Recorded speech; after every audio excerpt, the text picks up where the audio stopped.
If you're an author or plan to be one, get excited because this podcast is for you. Book Marketing Mentors is the only podcast dedicated to helping you successfully market and sell your book. If you're ready for empowering conversations with successful marketing mavens, then grab a coffee or tea and listen in to your host, international best-selling author Susan Friedmann. Welcome to Book Marketing Mentors, the weekly podcast where you learn proven strategies, tools, ideas, and tips from the masters. Every week, I introduce you to a marketing master who will share their expertise to help you market and sell more books.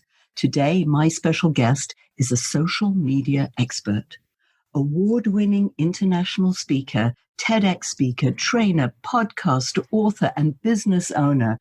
Teresa Heath-Wareing works with businesses, entrepreneurs, and marketers to help them enhance their digital marketing and social media efforts. She's recognized alongside some of the world's social media and digital marketing thought leaders and is widely regarded as one of the United Kingdom's leading marketing influencers. Teresa has spent the last 15 years in marketing, working with international brands such as Land Rover, Jaguar, Rightmove, and Lead Pages. She speaks and trains business owners and marketers all over the world, as well as in her online membership, the Marketing That Converts Academy. Teresa hosts a weekly podcast called Marketing That Converts and has interviewed the likes of Amy Porterfield, Pat Flynn, Michael Hyatt, and many more giants in the digital marketing and social media space. All the way from Shropshire, England. Teresa, what an absolute pleasure it is to welcome you to the show, and thank you for being this week's guest expert and mentor. Oh, thank you so much for having me. It's fabulous to be here.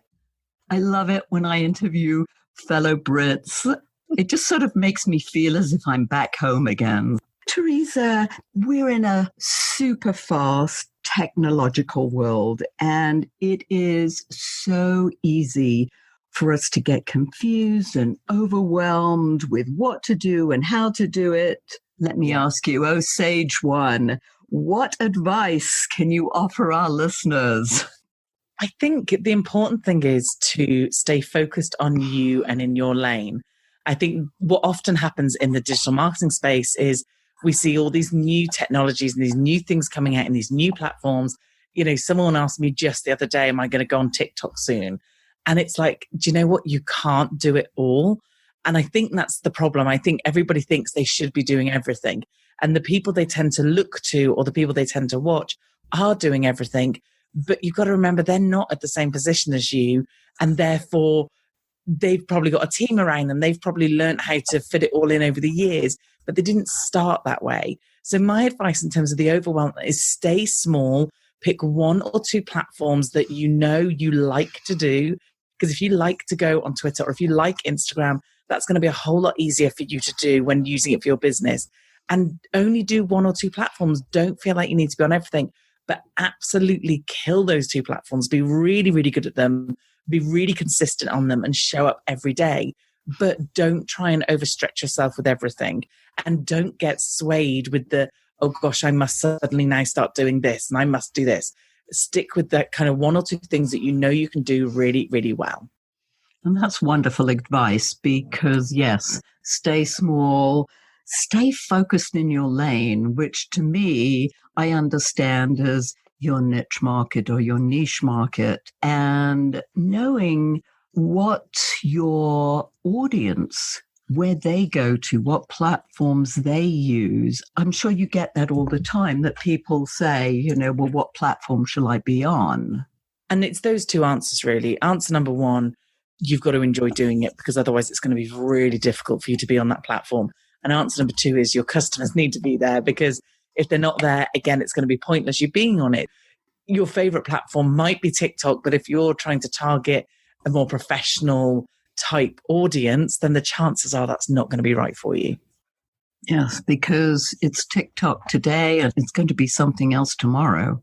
Yeah, sure. Yes. But when we think of platforms, what comes to mind for me is primarily Facebook, LinkedIn, maybe Twitter. Those are the giants. Would you agree? Yeah, so really the top four are in order of size as it stands at the moment is Facebook, then Instagram. And Instagram is owned by Facebook, which is why it's had such a quick succession to overtake the others. And then normally vying for that third, fourth place is either LinkedIn or Twitter. And to be honest, they're pretty close in terms of size. But LinkedIn at the moment is a great place to be.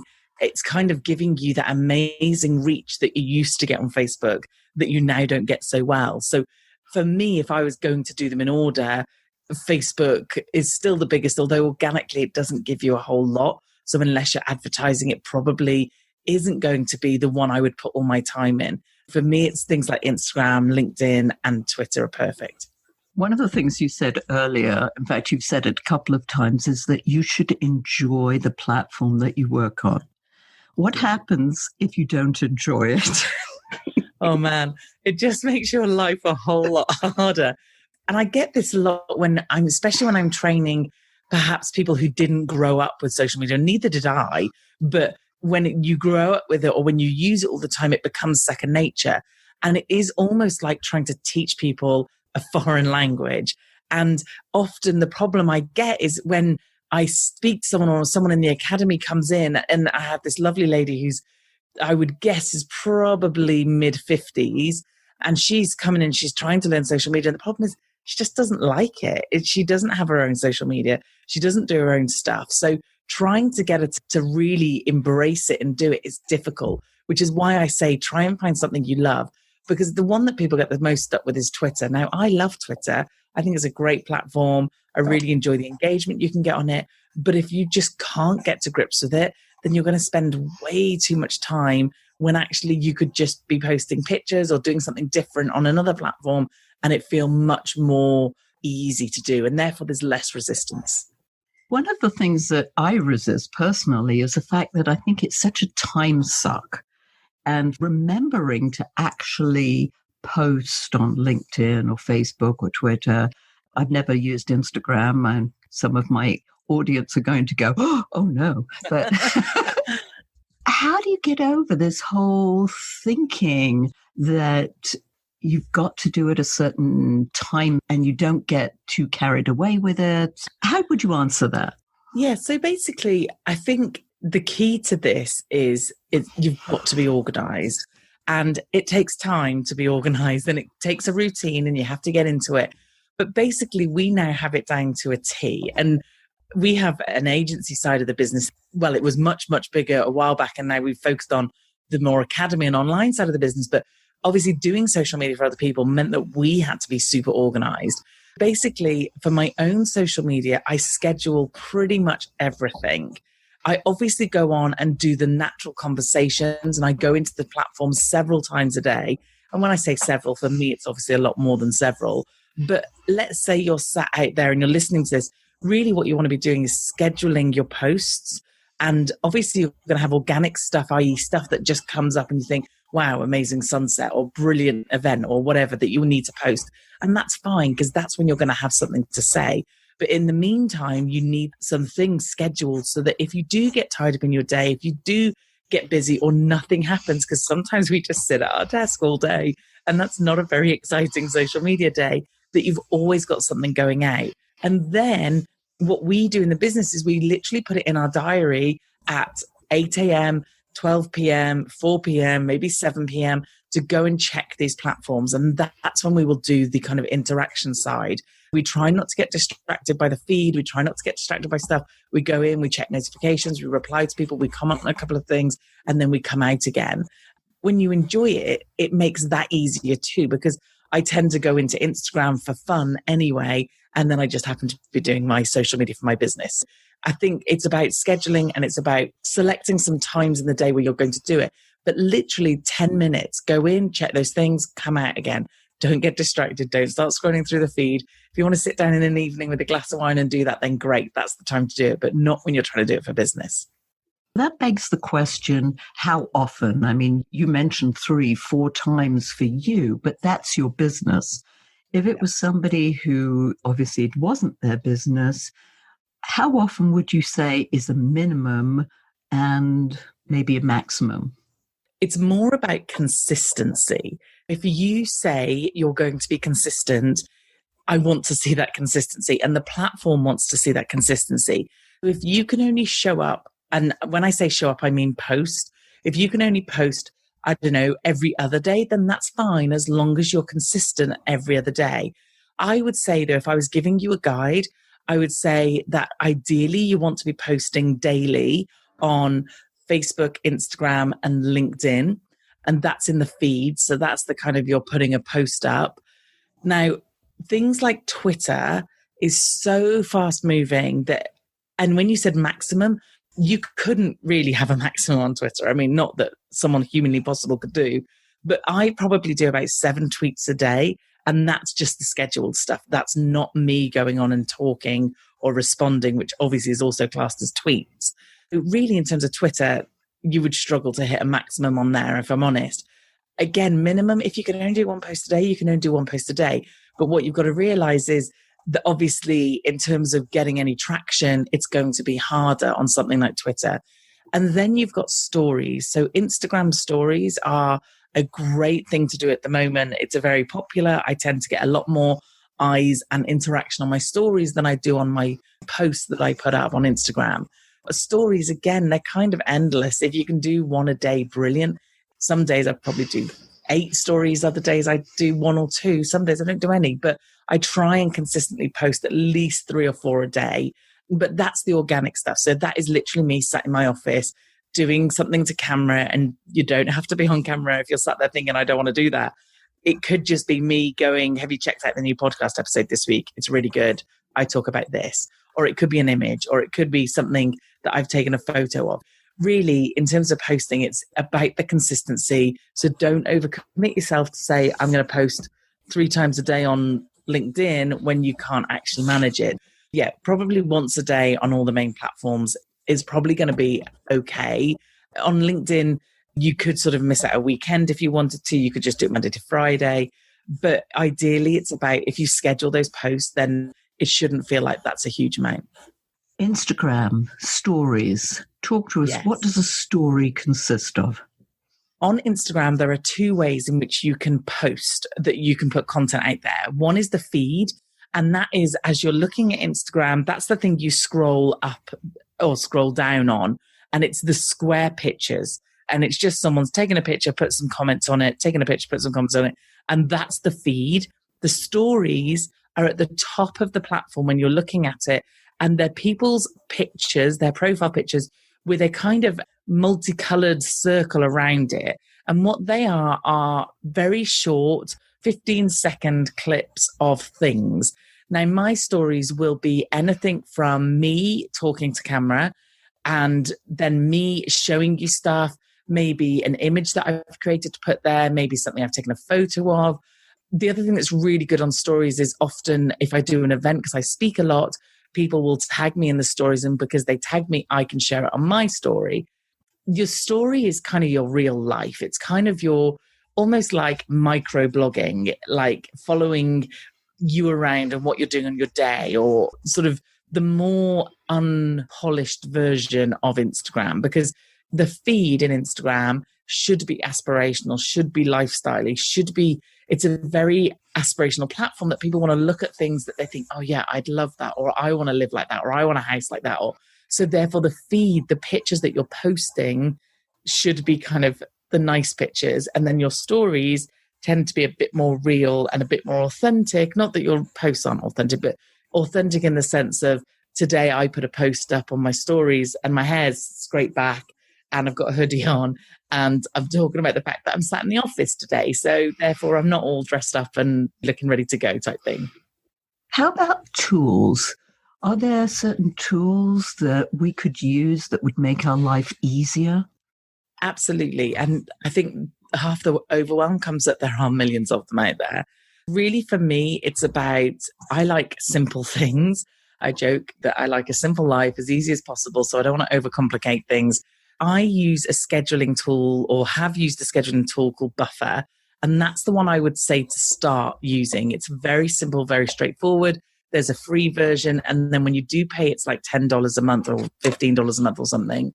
And that is a scheduler. You basically go and put your posts in there. You can connect all your accounts. So you can connect your Facebook and your Instagram and your LinkedIn and your Twitter, and you can basically create the post and tell it when you want it to go out, and it will schedule that for you.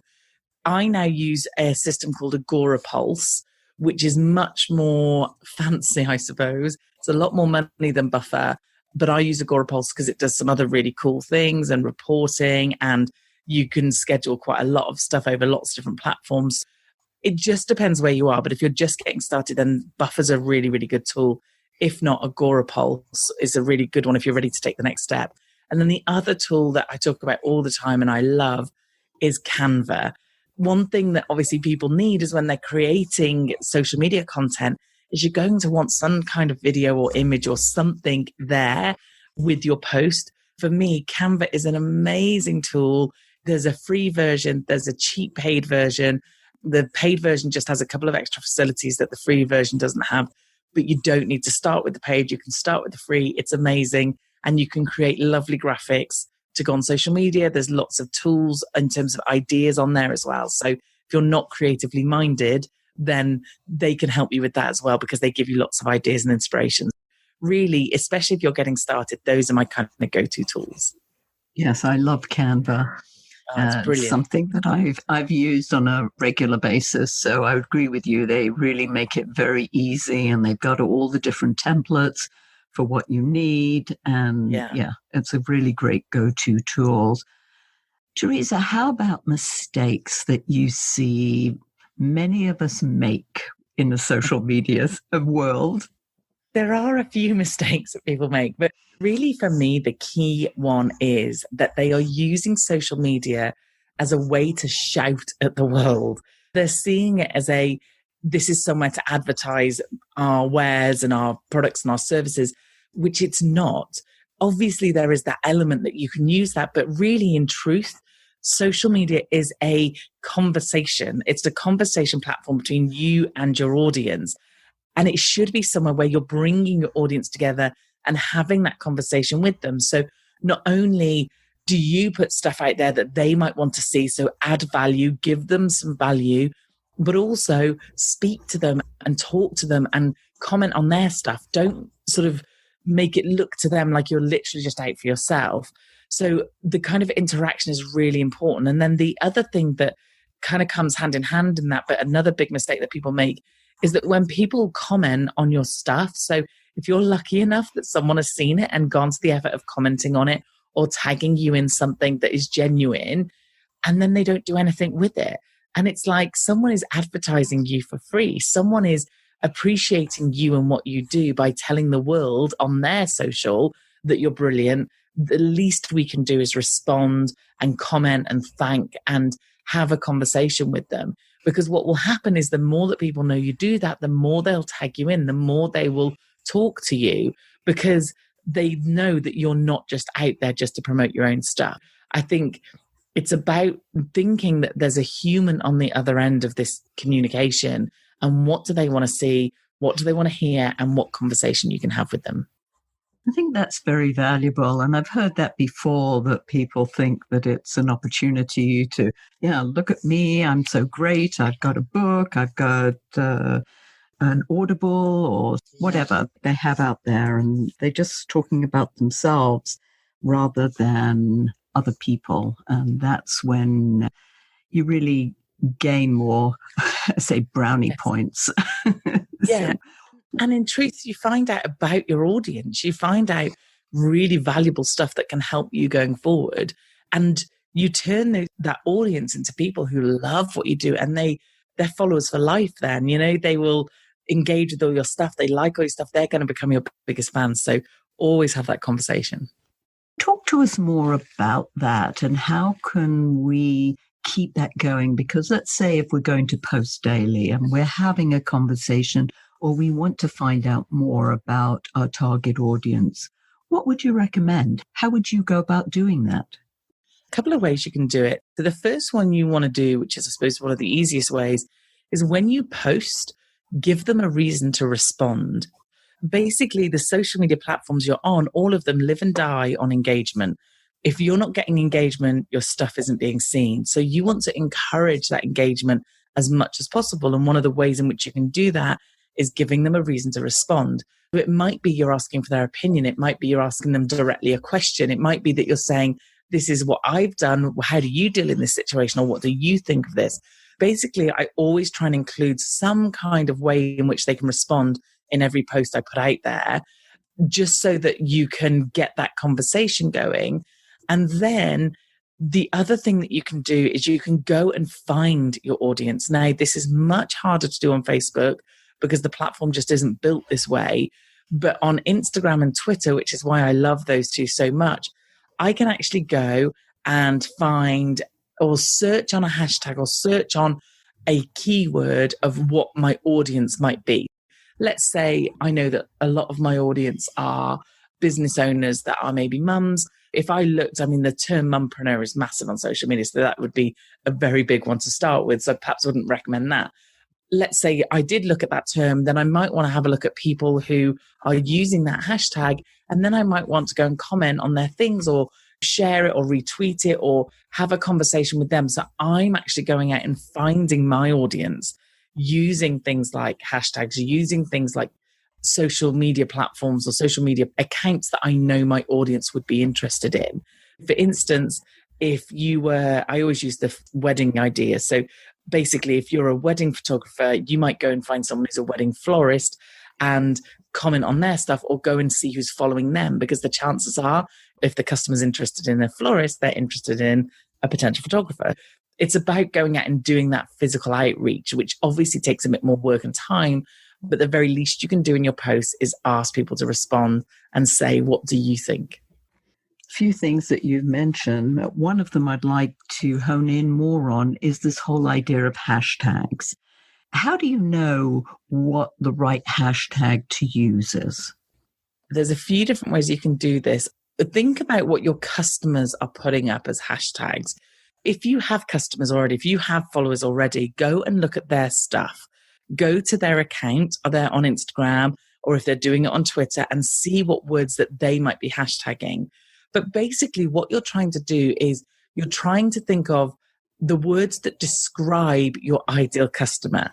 If you're writing a book on marketing or on social media, then you might find that your customers are using hashtag social media manager or whatever it is. You're trying to think of the hashtags that your customers are using rather than you, because often people use their own hashtags and search for that. And the only people using those hashtags are competitors and people in their industry. So think about what those people are going to be using, but it's keywords. That's all it is. And hashtag is just a way to bring all those people together and find a common theme. But like I said, looking at other people's stuff, looking at what your competitors are putting up as well, are a really good ways to think about those hashtags. What are your thoughts on advertising, particularly Facebook advertising? I am a big fan of Facebook advertising. Now, I said earlier that Facebook organically is not very good. And what I mean by that is if you're not paying, your reach is not very good. Therefore, the people who are seeing your posts is not great. Now, if it's working for you, then by all means carry on. Please don't take my advice. There's always exceptions to the rule, and someone might have a Facebook account and Facebook page that's working brilliantly for them, and therefore carry on. However, for the majority of us, our reach is really low. But what Facebook knows about us is kind of terrifying and amazing.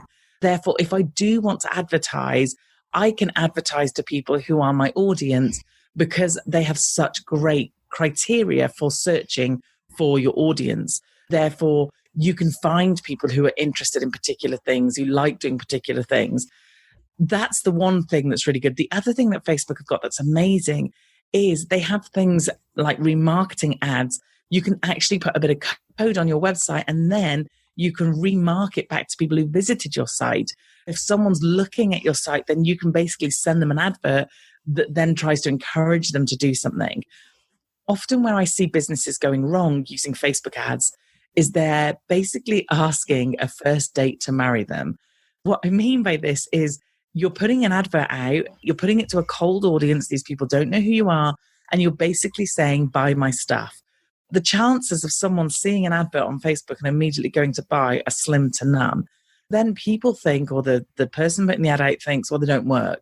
And they do work, but you need to warm that audience up. You need to take them on a first date and a second date and a third date. And then eventually maybe, try and get them to meet your parents and then eventually say, will you marry me? Whereas people jump too quick into buy my stuff. They don't do the warming up bit first. But as ads go, I think they're great. And they've been very successful for me in building my audience.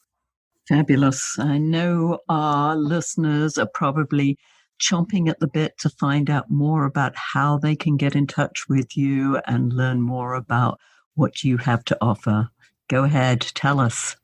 If you just head along to teresaheath-wareing.com, then you can find out all about different things that I offer. If you just search Teresa Heath-Wareing on your favorite platform, I will be there. And please come and reach out and say hi and send me a direct message or comment on something, and I will always respond back. So I can't wait to hear from you. Lovely. And I'll put that in the show notes, Teresa, so people who are listening to this as they're jogging or driving can see that and find that for themselves. And by the way, that's how I found Teresa, that I went in and looked at a free, I don't know, what was it? A little webinar that she had.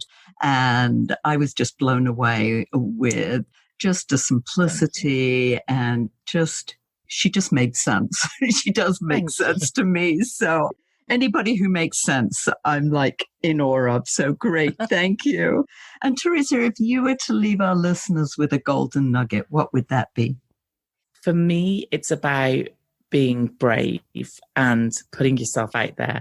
People get really nervous to put themselves out there on social media. They don't want to be on camera. They don't want to use their photos because they're terrified that someone is going to say something horrible. And don't get me wrong, it can and has happened, and I have been trolled, but it's actually quite rare. And the chances of people seeing your stuff in the first place is difficult enough that the chances of people saying something or doing something is really, really slim. And all I want them to think about is if you get to help someone or you get to build a relationship with someone that really needs you, then who cares what someone who doesn't like you thinks? That's very much up to them, and they're obviously not for you. So be brave and put yourself out there. Be brave and do what most of the authors that we have listening want to do, and that is to help people. It sounds as if this is a great way to do that. Teresa, thank you so much for sharing your wisdom. It's been amazing. And thank you all for taking time out of your precious day to listen to this interview. And I sincerely hope that it sparks some ideas you can use to sell more books. Here's wishing you much book marketing success. The time is now to take action and finally build your book-selling empire. And the great news is that Susan is here to help you. Visit bookmarketingmentors.com and sign up for a free 15-minute book marketing strategy session with Susan. She'll help you discover your first steps to marketing and selling your book. Only those who take action are rewarded, so visit bookmarketingmentors.com, and we'll see you again next week.